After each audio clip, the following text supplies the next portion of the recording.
Доживотен затвор доби познатиот штипски угостител Стојанче Зарков Грофот за убиството на неговата мајка.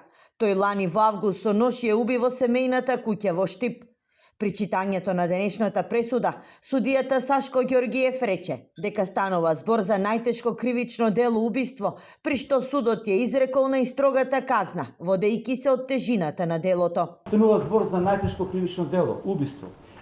Заштита на човековиот живот има апсолутен карактер и човечкиот живот е човечко природно право. При изрекувањето на оваа казна, судот се раководеше од фактот дека кривично дело извршено во семејно насилство, во едно заедничко домаќинство каде што живее сторителот и жртвата. Според архивите на Штипскиот основен суд, Зарков дури 3 пати бил осудуван за семејно насилство врз своите родители.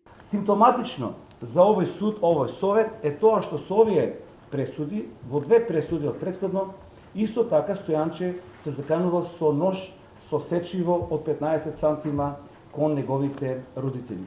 Но убиството кое се случило околу 2 часот по полнот му предходела семејна расправија, при што во даден момент Стојанче со нож и нанел убодна рана во левата страна на вратот. Со пресекување на каротидната артерија, 84 годишната жена искраварила до смрт. Пресудата на Зарков е трета изречена казна до животна затвор во Основниот суд во Штип од 2020 до денеска. Една од нив беше изречена лани за убиецот на штипјанката Емилија Пешева.